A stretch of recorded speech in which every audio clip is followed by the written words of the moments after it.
Ang mga kuro-kuro na inyong mapapakinggan ay tanging opinyon po lamang ng mga panauhing tagapagsalita at hindi sa pamunuan ng himpilang ito. Maraming salamat po sa inyong pagsubaybay. Saya, anong tuwa, pagtungaw mo sa bintana, pagdaan mo sa kalsada, malinis, walang basura. Ang progreso at pagsulong ng kabuhayan ay hindi maiiwasan. Subalit, ito ay maaaring mangyari kaantabay ng pangangalaga ng kapaligiran. Paano? Makinig sa Bukas Bayan. Bagong umpisa para sa kapaligiran, alay sa bayan. Para sa mga kaalaman kung paano mapapanatili ang tamang balanse ng kaunlaran at kalikasan. Ang Bukas Bayan ay nahirang na finalist sa 15th KBP Golden Dove Awards for Best Science and Technology Program. Samahan ng teacher ng bayan, Miss Cecil Umul, at ang recycling prince ng bayan, Rox Peña.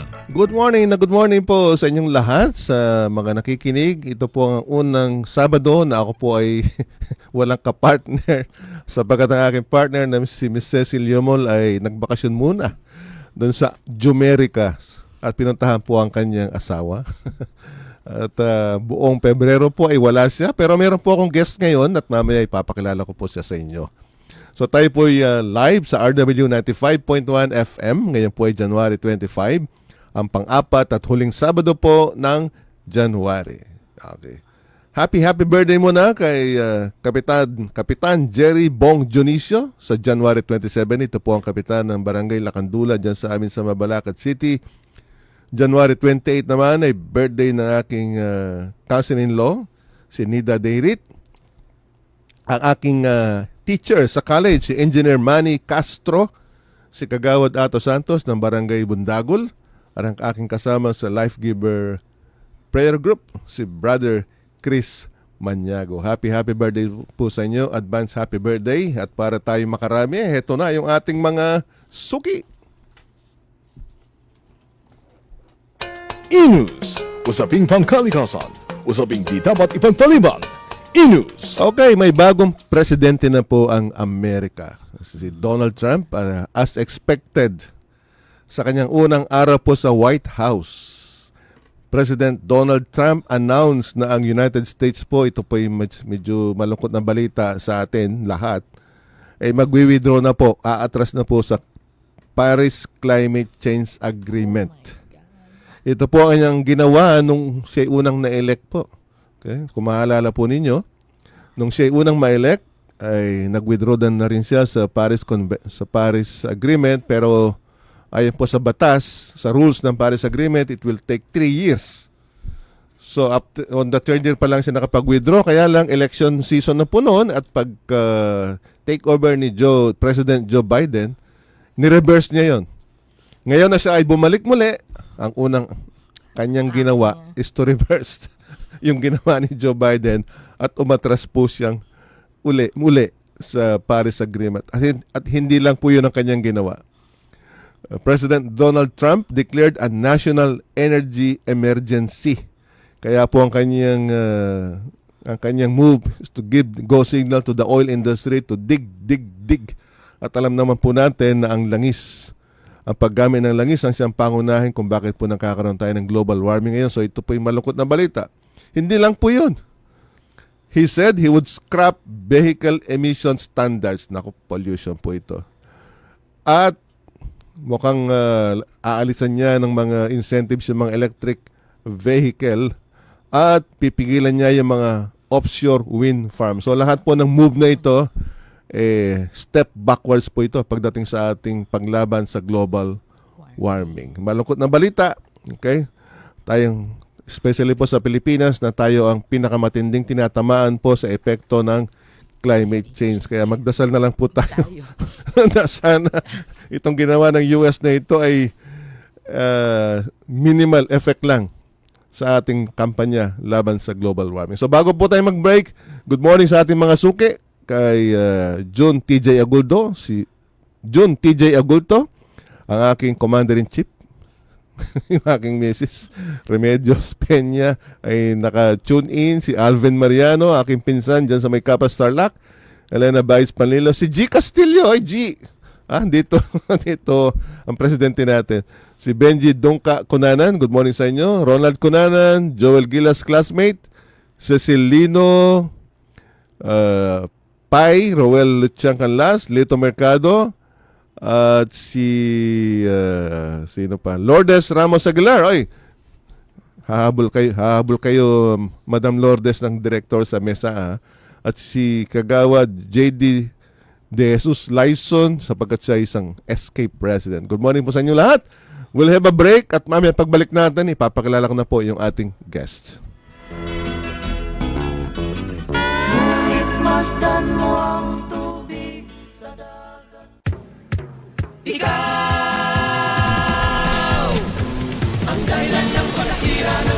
Sari-saring basura galing sa bahay, negosyo, pabrika, kainan, eskwelahan, palengke, terminal na sasakyan. Tao ang pinagmumula. May nabubulok mula sa tira-tirang pagkain, gulay, prutas at iba pa. Ating pakinabangan, gawing compost. Di nabubulok. Papel, bote, plastic, karton at iba pa. Pagkapera sa basura. Maayos na kabahayan. Masinop na mamamayan. Malinis na kapaligiran. Ito ang sagot sa Republic Act 9003.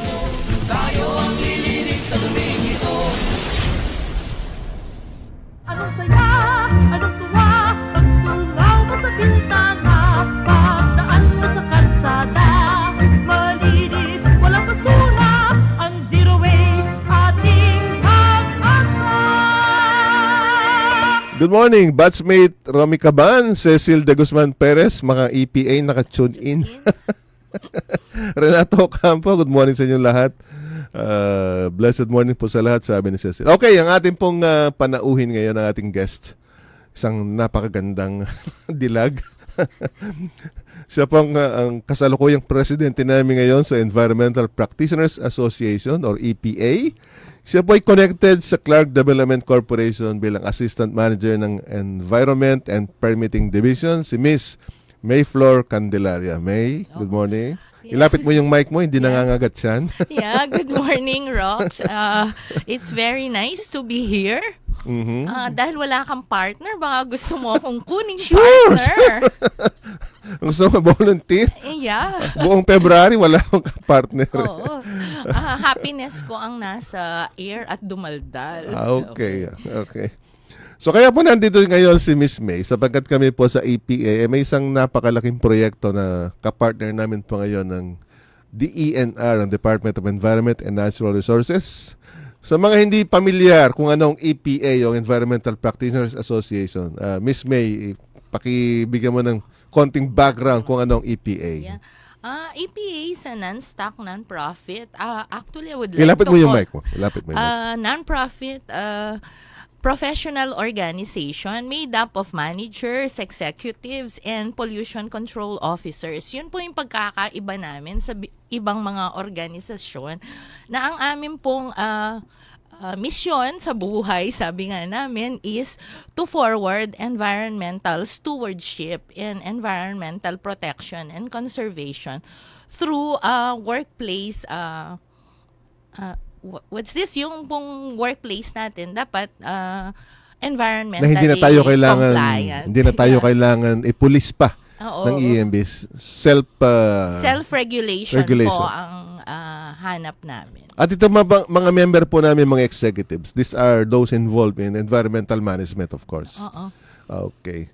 So, ilan ba yung mga members ng EPA? At more or less, sino yung mga kilala? Oo. Ang mga dahil nag-start po ito, lahat po ng malalaking kumpanya sa Clark, Yokohama Philippines, ito Nanox Philippines, formerly Adherence Philippines, basta lahat po ng malalaking manufacturing firms ay Sa kasama loob, mo. pero sa loob labas, po ng meron Clark. din. Sa labas naman po ng Clark, members din po natin yung mga TIPCO. Yeah, Teco Corporation. TIPCO. Yung Nepomuceno Group of Companies po. Yung Dolomatrix. Dolomatrix. ganyan. Meron din po tayong mga treaters, recyclers. Pero ang masaya po, itong building na kung nasaan tayo ngayon. Member natin. Member po namin ng Laos Group Group, of Companies yes. for a very long time now. And para sa mga may gusto sa mga sasakyan, Toyota Philippines po, lahat po ng branches nila actually members natin. Ng EPA. And they're very active members of EPA. We also have members in Bataan. We used to And have... Subic also. Oo. and Subic Bay, ano ba? Subic Freeport. Subic Bay Freeport Zone. Oo. May mga members din po tayo na, anong tawag natin dun, Rox? Yung like, honorary member. So, Si Secretary Bebet Gosson, lifetime honorary member natin. natin. Yan. So, honorary members po natin ang DNR and its affiliated agencies. Pagkatapos po, meron din po tayong members like DOST, sino pa ba? ABS-CBN for a long while. Kasi meron Yung bantay silang baterya. bantay Bantay Kalikasan. Bantay Kalikasan. Okay, so yun po ang EPA. Kung saan po si May ang presidente ngayon. Ako po dating presidente at ngayon ay advisor. Okay. Naging sa procedure po kasi namin, kapag ikaw ay naging presidente na ng 3 beses, hindi ka na pwedeng humabol. Automatically, you become a member of the Board of Advisors. Okay. So ano itong padating na activity ng EPA sa Lunes na to? Yeah, we are Yeah, so proud ito yung- to announce that for the second time, kasi yung last po namin was in 2015, we will be having the second regional multipartite monitoring team convention to be held at the Hilltop Convention Center. Of course, the place to be, Clark Freeport Zone, Philippines. So multipartite monitoring team Team convention, convention. MMT. T. Ano ba itong mga MMT na to? Sino-sino ito? Mga saan galing ito? Pakibigyan ng konting background. What is an MMT? Ang multipartite monitoring team po ay it's a group of stakeholders. So kapag may malaki pong kumpanya, ang tawag po natin sa mga companies na to ay environmentally critical projects. Example po, mga golf courses. Bakit sila critical, di ba?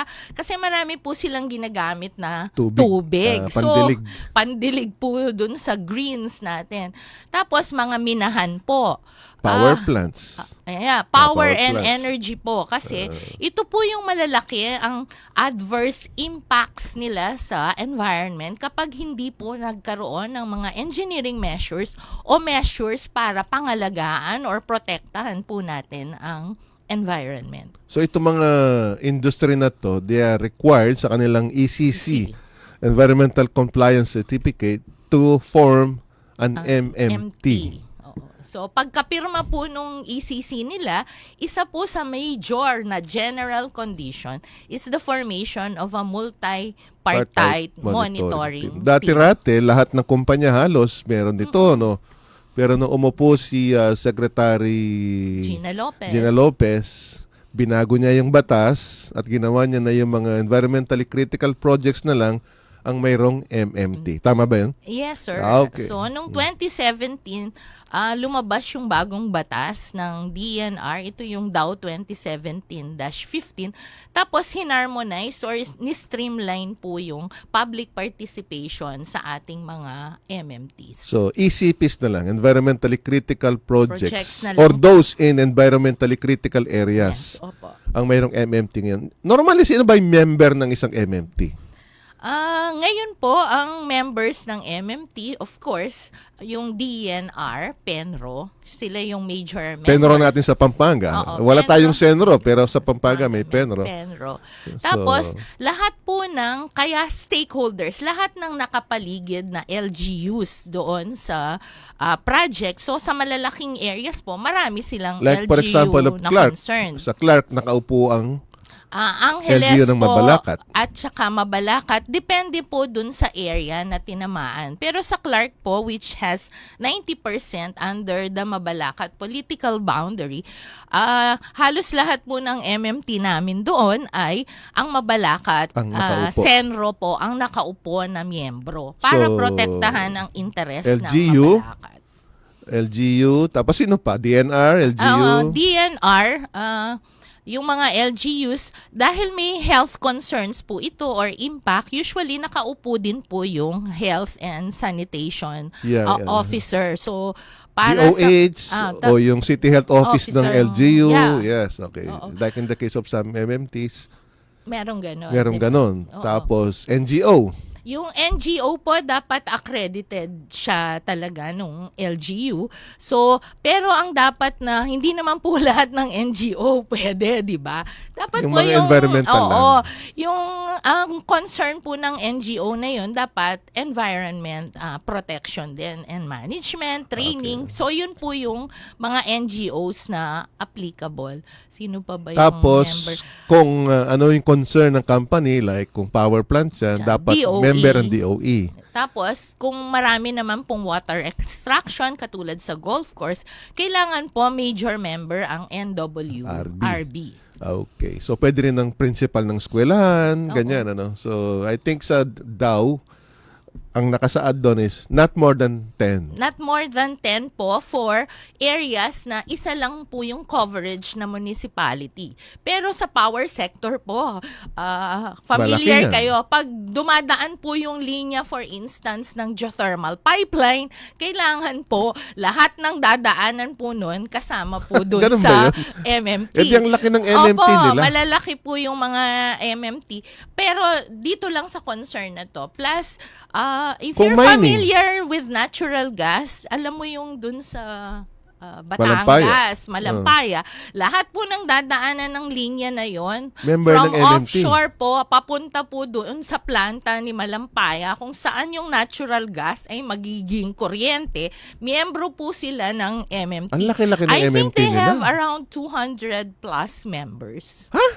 That's a big MMT.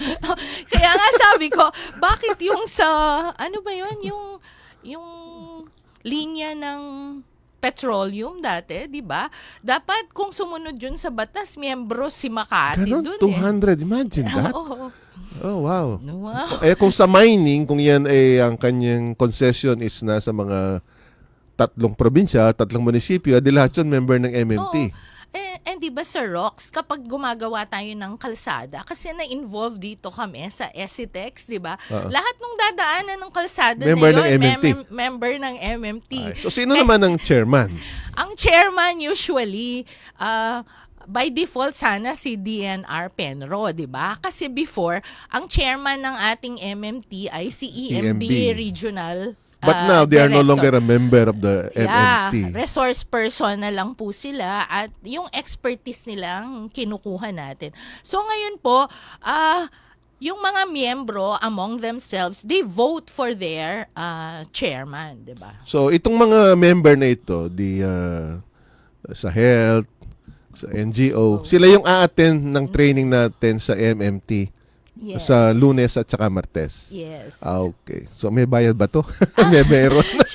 Siyempre, para po sa mga meals at mga materials, meron po siyang bayad. course. Oo. Are we doing this by ourselves, EPA lang, o meron ba tayong kapartner dito sa training na to? Oo.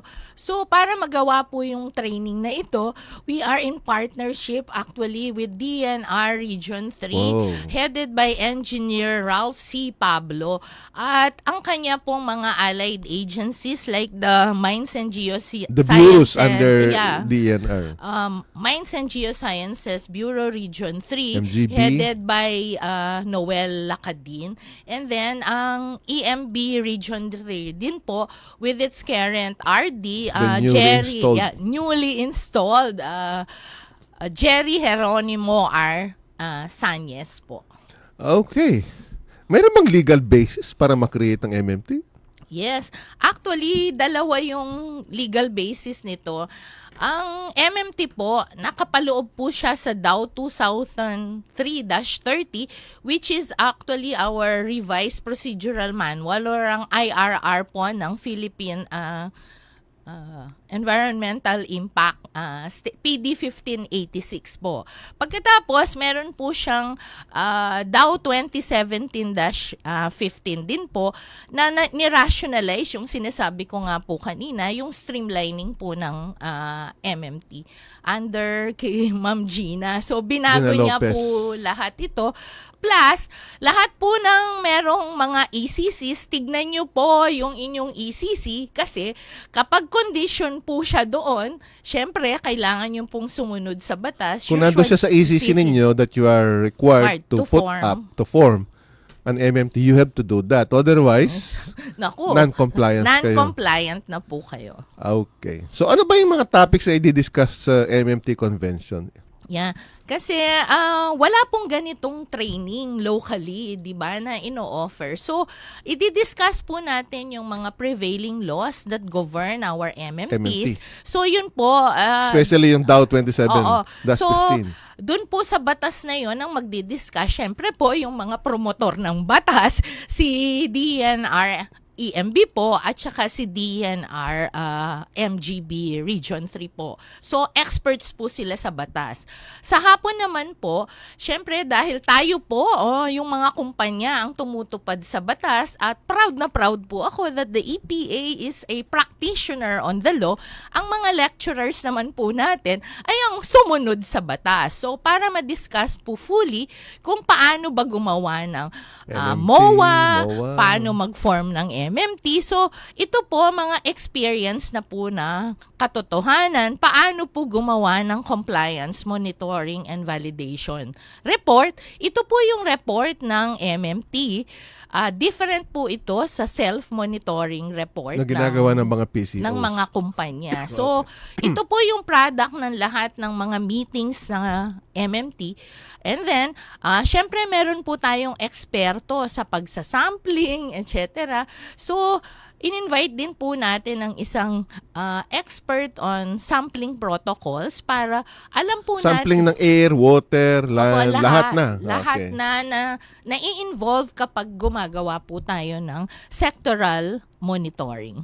Okay. So, doon sa mga kumpanya na mayroon pong MMT at hindi pa po alam ang training na ito, pwede pa kayong humabol sa registration. Ano? So, ano mga details na sinong kukontakin? Saan gagawin ba yan? Anong oras? Ilang araw? Meron ka ba mga contact details dyan? Yeah. So, mag-email po kayo sa mmtconvention@gmail.com. Ano yun? One word? One word lang po yun. Pagkatapos po, itong training na ito, tatanggap po kami. As of the moment, hindi pa po kasi namin nami-meet yung aming number of participants. So, pwede po kayong walk-in. Sa Monday na po ito. So, punta po kayo ng early morning, mga 8 o'clock po sa Hilltop Convention Yun yung malapit sa golf course. Ano? Ito po yung pasok po kayo sa Mimosa, tapos follow the road po hanggang dulo. Siya po yung malapit sa golf course mismo. malapit po siya mismo sa golf course. We have a very nice venue overlooking the multi-awarded golf course, Mimosa Golf Course. Pinopromote ko po talaga ang Clark kasi the place to be po talaga ang Clark. Okay. So, walk-in kayo po doon. So, pwede kayong live-in and live-out. Pag live-in, you do that on your own kasi kayo na po maghanap ng hotel. Magkano naman yung bayad? Affordable ba to? Yeah, this is very affordable in a very nice place, diba? 7,000 po per person ng ating... 2 days na yun. May pagkain pa. May pagkain na po yun. And At materials. makikita nyo po kami ni Sir Rox doon. Ako tayo mag-host doon sa umaga. Siya po yung host sa umaga. Ngayon lang po niya nalaman.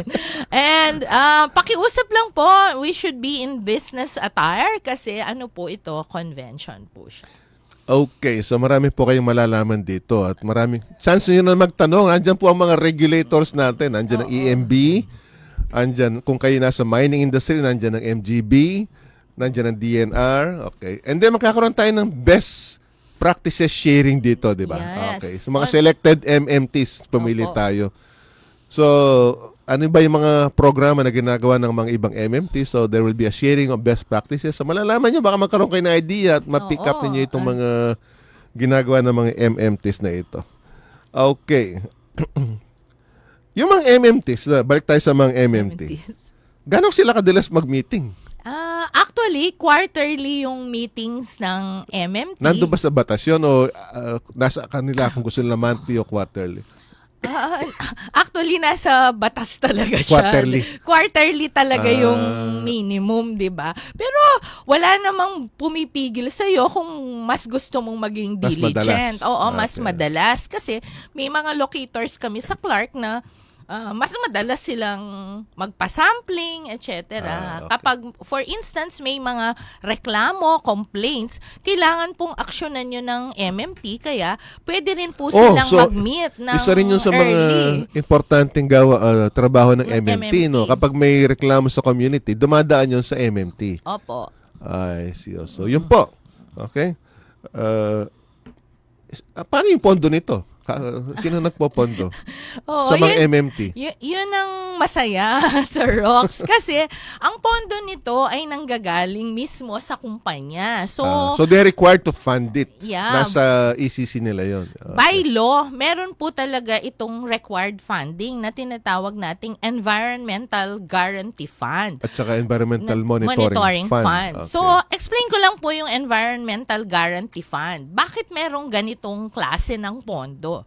Kasi po, pag nagkaroon ng tinatawag na environmental disaster sa ROX, wag naman sana, kailangan may pagkuhanan tayo ng pera para i-rehabilitate or Mabayaran yung mga oo, damage. mabayaran yung mga damages at saka yung mga taong naapektuhan nito. Bigyan kita ng example. Kunwari, nagkaroon ng blowout sa well, sa geothermal. Pag nagka-blowout, malaking disaster ito. Kasi Or yung spill. forest. Or oo. oil spill, ganyan. Or oil spill. Nangyari na po ito. Mine tailing spill. Oo, yan. yung mga ganito. Kasi meron po ito talagang rehabilitation work. So, can you just imagine, ang pwede pong gawin ng kumpanya ay mag-set up siya ng parang insurance. Ito yung tinatawag nating Environmental Guarantee Fund, which is Opo. actually required. Oo. Yung required. the amount is determined by EMB MD. Central Office po. Pero this is in the millions of pesos. Kasi ang prediction po, di ba pag anong tawag dyan? Nagpa-insure ka ng kotse, di ba?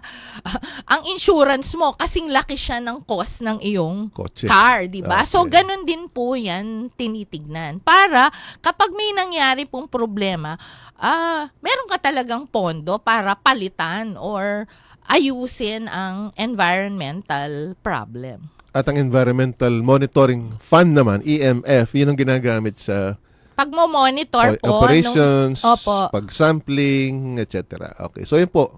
Anong papel ng mga kumpanya? Are they members of the MMT? Actually, hindi po sila miyembro ng MMT. Ang tawag po natin sa kanila ngayon ay resource persons. Kasi nandun po sila dahil sila po ang nagpapa-operate or they do the operationalization of the company. Mas alam po nila kung ano yung nangyayari. So, sila din po yung nagpe-present in every executive session kung ano na po yung nangyayari sa loob ng kumpanya. Paano po yung compliance nila dun sa mga required sa ECC nila, like yung impact po nila sa air, water, soil.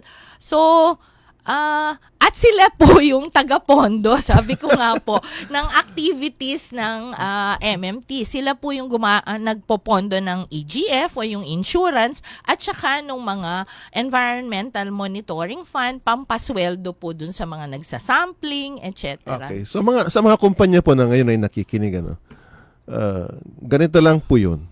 Kapag ang inyong ECC, yung Environmental Compliance Certificate ninyo, ay kinuha ninyo sa central office sa Manila mismo, ibig sabihin, kayo po ay ECP, Environmentally Critical Project. So malamang sa malamang, required sa inyo magkaroon ng MMT.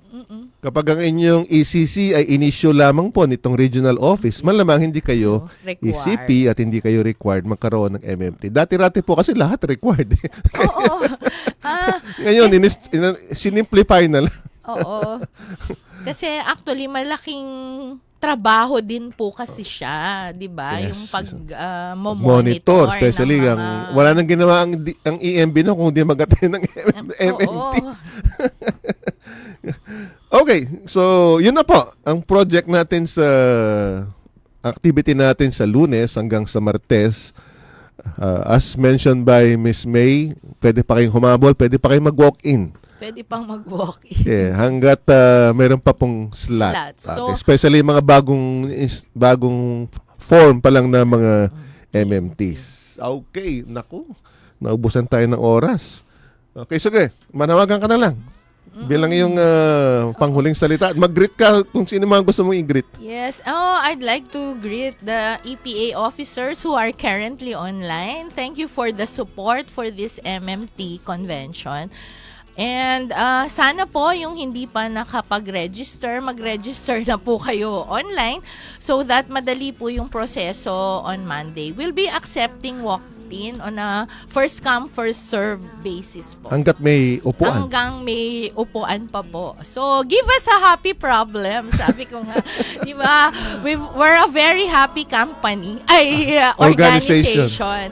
And please, yung pong mga hindi pa members ng EPA, we want to invite you because with the EPA, you learn best environmental practices and you can network with other pollution control officers or executives. You learn a lot. Kung minsan iniikot natin yung meeting so you learn from other companies. Yes. Imagine po itong studio namin. The Alaos Group is a member. Oo. So next time po, mag-field trip po ang, anong tawag natin, Sir Rock? Study tour po tayo dito sa building na to kasi hindi pa po ako nakakita ng ganito karaming BMWs. Bayaan mo, Sir Rock. So that gave me an idea. How do they join EPA? Sinong kukontakin? Anong telephone number? How do they join? Yeah. You can, ayoko pong ibigay yung phone number ko sa Ano yung air. secretariat natin? Yung pong, O yung email address natin? ang email address na lang po ng EPA ay epa.phils2001. Madali Dot ba po. siya? O ano? Dot siya. Dot. EPA.Pils. Phils2001 kasi yan po yung founding ng EPA at gmail.com. So, we welcome po all types of companies. Ang major requirement lang po ng EPA para maging miyembro kayo environmentally compliant po kayo. Or trying to comply. We will help you. Trying to comply. We'll help you po. Medyo, may provisionary ba pag trying to comply? Or just go to CDC office, EPD office. Hanapin nyo si Miss May. Yeah. And she will assist you sa maging member po kayo ng EPA. Marami po kayo matututunan. Yung aming mga monthly meetings, may mga lectures po yan. We invite experts. So you will learn a lot. Pwedeng mag-advertise sa Rocks. Yes. We have upcoming trainings. Mag-join po kayo. Bibigyan namin kayo 10% discount. Advanced training courses. Ito po yung nasa pipeline namin in Boracay. PCO for training? water and wastewater. Ayaw na po namin mag-PCO kasi marami na pong nag-o-offer niyan. So kami po, dahil practitioner, puro advanced courses na po kami moving forward. Okay, that's good. Okay, maraming salamat sa iyo, Miss May. Yes, thank you so much, Sir Rox, May for Flo this Candelaria. opportunity. Nasobra Sana tayo ng maulit. Nagpipresenta po ako Yes, co-host dito Okay, announcement lang po, save the date. Yung mga graduates po ng Mabalacat Elementary School, yung ating alumni homecoming, yung MESA alumni homecoming ay sa February 8 na po. Mag-start tayo ng alas 7 ng umaga. Magkakaroon po tayo ng misa dyan sa Our Lady of Grace Parish sa poblasyon. It will be followed by a motorcade. Ang ating pong assembly ay dyan sa may SM Hypermart, dyan po sa Mabiga. And then after the motorcade, we will proceed doon sa Mabalacat Elementary School for our election of the new directors. And then at 5 p.m., dyan po sa Quest, ang ating ball. Yan. At ating General Assembly. 1,000 po yung tickets. Mura lang kasi may dinner yan. Okay po. Nakakalungkot na ang pinakamalaki at pinakamayamang bansa ay tatalikod sa kanyang responsibilidad na pigilan ang pinakamalaking problemang pangkalikasan ng mundo. Ito ay sa kabila na sila po ang may pinakamalaking contribution din sa problemang ito. Magdasal po tayo, hindi natutulog ang makapangyarihang Diyos. Ito po yung Recycling Prince, Rox Peña. Nakasama ko po si May Flor Candelaria. Good morning po. See you next week. Sa aking pagpanaw sana ay tagulan. Gitara ko ay aking dadalhin upang sa ulan na lang tayo magkantahan.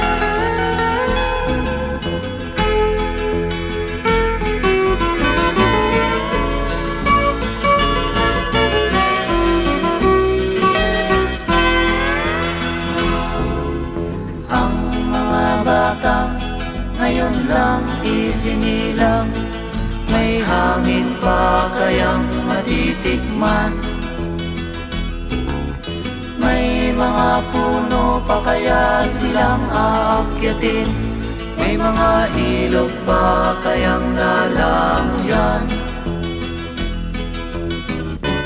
Bakit di natin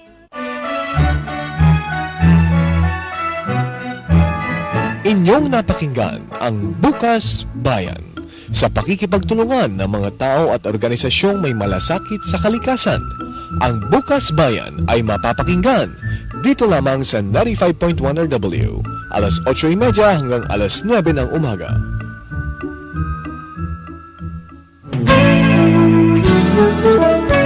Ang mga kuro-kuro na inyong napakinggan ay tanging opinyon po lamang ng mga panauhing tagapagsalita at hindi sa pamunuan ng himpilang ito. Maraming salamat po sa inyong